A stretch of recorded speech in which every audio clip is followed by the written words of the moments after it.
अनाया का जादुई फ्रॉक। बहुत समय पहले की बात है। एक पहाड़ों के बीच छोटा सा गांव बसा हुआ था, जिस गांव में एक कांची नाम की बस्ती बसी हुई थी, जिसमें दो बहनें राखी और अनाया रहती थी। दोनों बहनें अपने चाचा चाची के साथ रहती थी, क्योंकि कुछ वर्षों पहले एक प्राकृतिक आपदा में अनाया और राखी के माता पिता का देहांत हो गया था। उस दिन के बाद अनाया और राखी अपने चाचा जसवंत, जो कि एक बहुत ही नेक दिल और ईमानदार इंसान थे, अनाया और राखी को अपने बड़े भाई के देहांत के बाद वो अपने घर ले आते हैं। उस दिन के बाद से राखी और अनाया के चाचा जसवंत उन दोनों को अपनी बेटी की तरह परवरिश देते हैं। जसवंत गांव में एक सरकारी स्कूल का अध्यापक था, परंतु जसवंत अपने घर कभी कभी आया करता था। जसवंत अपना अधिकतर समय स्कूल में ही बिताता था। जब तक जसवंत घर पर रहता, तब तक उसकी पत्नी कामिनी दोनों बहनों को सगी माँ की तरह प्यार किया करती। कामिनी दोनों बहनों का बहुत ध्यान रखती थी। गर्मियों की छुट्टियां खत्म हो गई थी, इसलिए अब जसवंत को फिर से स्कूल में रहना था और वो वापस स्कूल चला गया। तब कामिनी ने अपने सगी बेटी कंचन के साथ मिलकर अनाया और राखी दोनों बहनों के ऊपर अत्याचार करना शुरू कर दिया और उनके साथ जानवरों से भी ज्यादा बदसलूकी व्यवहार किया। जसवंत की सरकारी नौकरी होने के कारण जसवंत का घर बहुत बड़ा था। गांव में इतना बड़ा मकान किसी का नहीं था। घर में काम करने के लिए जसवंत ने नौकर भी रखे हुए थे, परंतु जसवंत के वापस स्कूल चले जाने के बाद कामिनी ने अपने घर के सभी नौकरों को छुट्टी दे दी और वो पूरे घर के काम अब वो दोनों बहनों अनाया और राखी से करवाने लगी। वहीं दूसरी तरफ गांव में जसवंत राखी और अनाया के लिए अपनी तनख्वाह में से जो पैसे भेजता था, वो पैसे कामिनी और उसकी बेटी कंचन अपने शौक पूरे करने में खर्च कर देते थे। कामिनी अपनी सगी बेटी को एक राजकुमारी की तरह रखती थी। कंचन पूरा दिन घर में टीवी देखती, अच्छा खाना खाती और घर में दोनों बहनों को परेशान करने के लिए कूड़ा फैलाती। वहीं दूसरी तरफ अनाया और राखी पूरे दिन घर में कामों में लगी रहती। फिर भी दोनों बहनें अनाया और राखी कामिनी की आंखों में खटकती रहती। एक दिन शाम के समय कामिनी और कंचन खाना खाने के बाद दोनों बहनों को खाना देती थी। अगर खाना नहीं बचता था तो दोनों बहनें भूखी ही सो जाती थी। इसी तरह से दिन निकल रहे थे। एक दिन, माँ आपको तो याद होगा ना, आने वाली कुछ दिनों में मामा के घर जाना है। उनकी बेटी शीतल की शादी है। शादी से पहले सगाई की रस्म भी होगी। उसकी सगाई पर मुझे एक सुंदर सी फ्रॉक पहननी है, ऐसी फ्रॉक जो आज तक किसी ने ना पहनी हो और बहुत अच्छी हो। शीतल तो कह रही थी कि सगाई वाले दिन सभी लोग पीले कलर पहन कर आएंगे, इसलिए मैंने भी सोचा है कि मैं कोई सोने की तरह चमकदार फ्रॉक पहन कर जाऊंगी।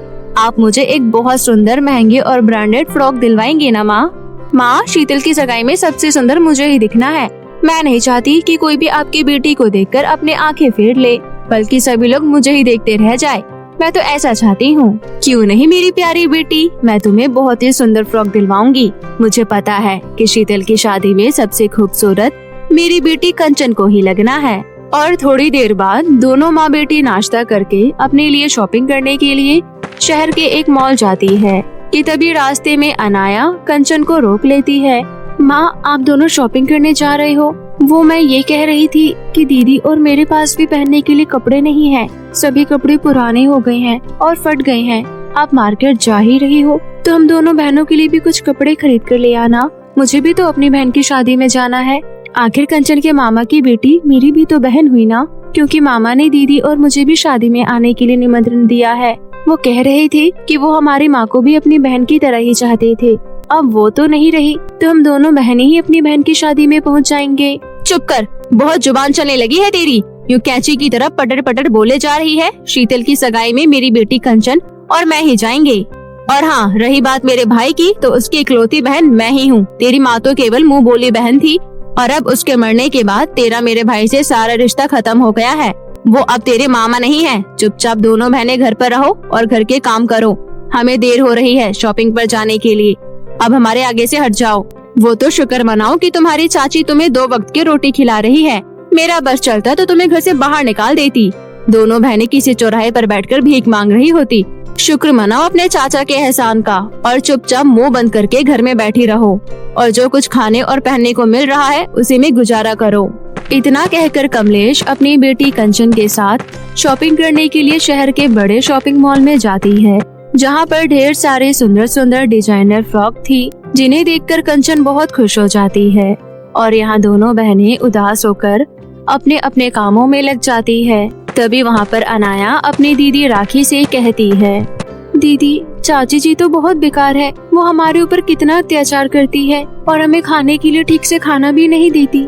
चाचा जी हमारे बारे में कितना सोचते हैं, वो चाहती है कि हम दोनों बहनें पढ़ लिख कर अपने जीवन में बहुत तरक्की करें और आगे बढ़े, परंतु चाचा जी के घर से चले जाने के बाद चाची जी हमारे साथ सौतेला जैसा व्यवहार करती है और बेवजह हमें मारती भी है।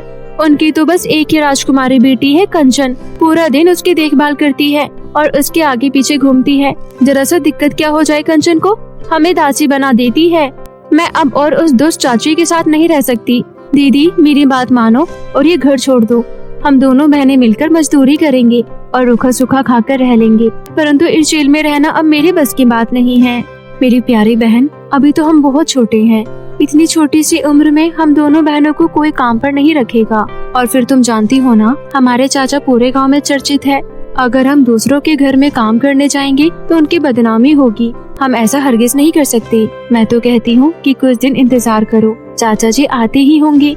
इस बार हम चाचा को सबको सच सच बता देंगे। वो सब तो ठीक है दीदी, लेकिन अब हम शीतल दीदी की शादी में भी तो नहीं जा सकते हैं। मामा ने हमें कितने प्यार से बुलाया था और पड़ोस की बाकी लड़कियों को भी बुलाया है।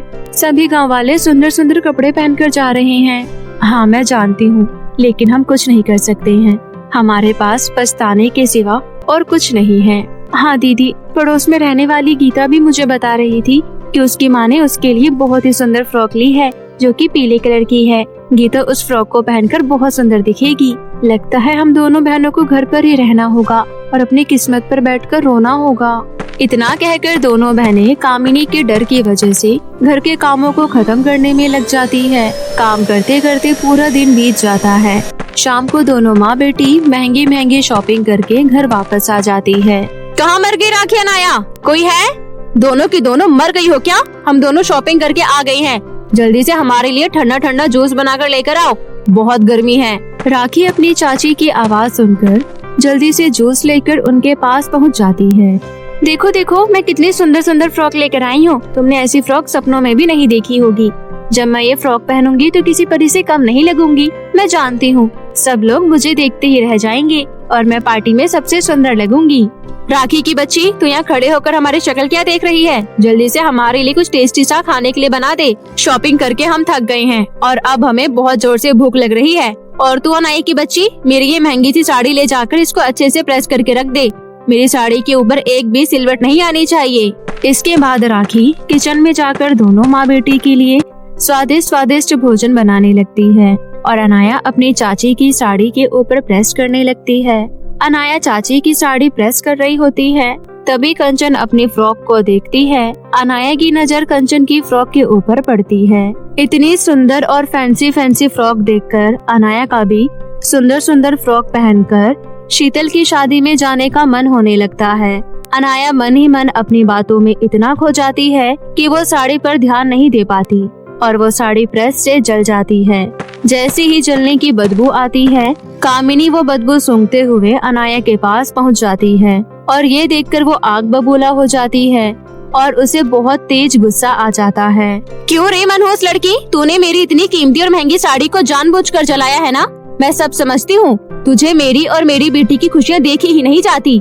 मैं जानती हूँ तूने जानबूझकर मेरी इतनी महंगी साड़ी जला दी ताकि मैं अपने भाई के घर ना जा सकूं, है ना? मुझे ये जली हुई साड़ी पहनाना चाहती है ताकि इसे देखकर सब लोग मेरे ऊपर हंसे। कामिनी गुस्से में अनाया को थप्पड़ मार देती है और उसे बहुत खरी खोटी सुनाती है। कामिनी बहुत ज्यादा गुस्से में थी और वो गुस्से में गरम प्रेस को उठाकर अनाया के चेहरे पर लगा देती है, जिससे अनाया का चेहरा जल जाता है और वो जोर जोर से रोने लगती है। अनाया बेचारे से अपना दर्द बर्दाश्त नहीं होता और वो रोने के अलावा कुछ नहीं कर सकती थी। कामिनी अनाया के बाल पकड़कर उसे खींचते हुए घर से बाहर निकाल देती है। ये सब जब राखी देखती है तो वो अपनी चाची के पास गिड़गिड़ाते हुए जाती है। चाची जी, मेरी बहन को माफ कर दीजिए और उसे छोड़ दीजिए। आपने पहले ही उसका चेहरा जला दिया है और उसे बहुत दर्द हो रहा है। कृपया करके जल्दी से उसके लिए डॉक्टर से दवाई ले आओ, नहीं तो उसके चेहरे पर ये निशान जिंदगी भर के लिए रह जाएगा। उससे अनजाने में भूल हो गई है। मैं उसकी तरफ से आपसे माफी मांगती हूँ। आज के बाद मैं आपकी सभी चीजों का ध्यान रखूंगी। ऐसा कभी दोबारा नहीं होगा। प्लीज मेरी बहन को छोड़ दो। राखी बहुत देर तक अपने चाचे से माफी मांगती है और अंत में कामिनी राखी को भी एक चांटा मार देती है और गुस्से में वहाँ से चली जाती है। इसके बाद राखी अनाया के मुंह पर दवाई लगाती है और दोनों बहनें बैठकर अपने कमरे में आराम करती है। अब बेचारी राखी को अपना और अपनी बहन के हिस्से का भी काम करना पड़ता है। काम का बोझ राखी के सर पर बहुत ज्यादा हो गया था। इसी तरह से दिन निकल रहे थे और अब शीतल की सगाई का दिन आ जाता है। कामिनी अपनी बेटी के साथ सुंदर सुंदर साड़ी पहनकर सगाई में जाती है। तभी दरवाजे पर अनाया आ जाती है और अपनी चाची जी से कहती है, चाची जी, घर पर खाने का राशन खत्म हो गया है, आटा भी खत्म हो गया है। आप सभी लोग पार्टी में जा रहे हो तो हमें खाने के लिए कुछ पैसे दे दीजिए ताकि हम दोनों भूखे ना रहे। मम्मी, ये कितनी जिद्दी हो गई है।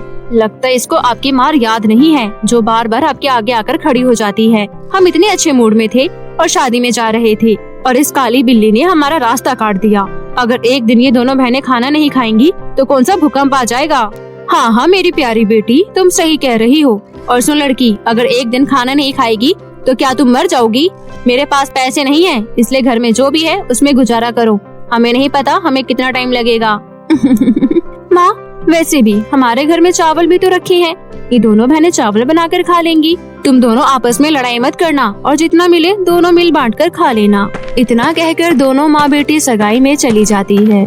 राखी और अनाया दोनों बहनों को चाची की बातों का बहुत बुरा लगता है और उन्हें कंचन पर भी बहुत गुस्सा आता है, परंतु वो कुछ नहीं कर सकते थे। वो दोनों अपने कमरे में जाती है और अपनी माँ की तस्वीर के आगे बैठकर जोर जोर से रोने लगती है।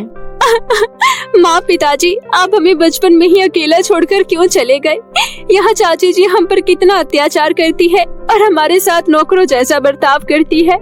पूरा दिन हमसे घर के काम करवाती है और 2 वक्त का खाना भी खाने को नहीं देती। माँ, अब हम और इस दुनिया में नहीं रहना चाहते हैं। हम आपके पास आना चाहते हैं। हमेशा हमेशा के लिए हमें अपने पास बुला लो। वहाँ मामा के घर सभी लोग शादी एंजॉय कर रहे होंगे। शीतल हमारी इतनी अच्छी बहन है और हम उसके शादी में भी ना जा सके। कितनी बुरी बात है। शीतल को कितना बुरा लग रहा होगा। काश हम दोनों बहनें भी वहाँ पर सुंदर सुंदर कपड़े पहनकर शादी में जा पाते।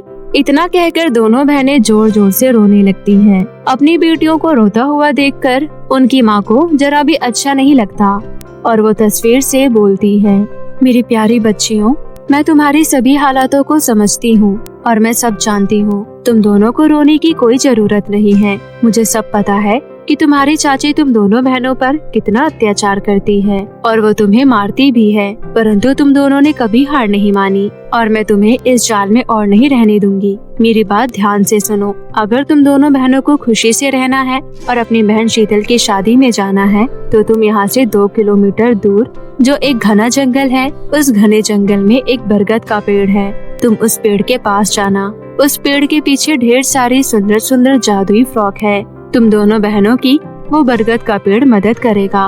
उस बरगद के पेड़ को मैंने काफी साल पहले काटने से बचाया था, इसलिए उसने मुझे वचन दिया था कि वो मेरी मदद करेगा और आज वो दिन आ गया है जब हमें उस बरगद के पेड़ की मदद की आवश्यकता है। माँ, आप कितनी अच्छी है। किसी ने सही कहा है, एक सगी माँ की बराबरी कोई नहीं कर सकता। आज आपने हम दोनों बहनों की मुसीबत में बहुत मदद की है और हम पर बहुत बड़ा उपकार किया है। हम आपका ये एहसान कभी नहीं भूलेंगे और हम आपका कहना मानकर जंगल में बरगद के पेड़ के पास मदद मांगने के लिए जा रहे हैं। इतना कहकर दोनों बहनें जंगल की ओर जाने लगती है। वो जंगल के बीचों बीच पहुंच जाती है जहाँ पर काफी पुराना बरगद का पेड़ था। हे जादुई बरगद के पेड़, हमारी मदद करो। हमें हमारी माँ ने यहाँ भेजा है और इस वक्त हमें तुम्हारी मदद की बहुत आवश्यकता है। हमें अपनी बहन की शादी में जाना है और हमारे पास पहनने के लिए कोई सुंदर वस्त्र नहीं है। कृपया हमें जादुई फ्रॉक दे दो। बरगद का पेड़ दोनों बहनों को देखकर समझ जाता है कि उन्हें इसकी मदद की आवश्यकता है। तब भी वो पेड़ अपनी शक्तियों से जादुई फ्रॉक प्रकट करता है और दोनों बहनों को देते हुए कहता है, मेरी प्यारी बच्चियों, मुझे सब पता है। कि तुम किस हालात से गुजर रही हो, परंतु मेरी ये जादुई फ्रॉक तुम्हारी मदद करेगी। इस फ्रॉक को पहनते ही तुम दोनों बहनें दुनिया की सबसे खूबसूरत लड़की में बदल जाओगी और इसे पहनने के बाद कोई तुम्हें पहचान नहीं पाएगा। दोनों बहनें पेड़ की बात मानकर अपनी अपनी जादुई फ्रॉक पहन लेते हैं। क्योंकि फ्रॉक जादुई थी, इसलिए वो फ्रॉक की मदद से उड़कर शीतल की शादी में पहुंच जाती है। शीतल की शादी बहुत ही धूमधाम से की जा रही थी और वहाँ पर ढेर सारे मेहमान थे। सभी लोगों ने बहुत सुंदर सुंदर कपड़े पहन रखे थे, परंतु कोई भी उन दोनों बहनों का मुकाबला नहीं कर पा रहा था। दोनों बहनों के फ्रॉक बहुत ही सुंदर थे। पार्टी में किसी की भी नजर उन दोनों की फ्रॉक से नहीं हट रही थी। जिसकी भी नजर उनके ऊपर जाती, वो दोनों बहनों को देखते ही रह जाते। ये सब देखकर कंचन को उन दोनों बहनों से बहुत जलन होती है और वो अपने पैर पटकने लगती है।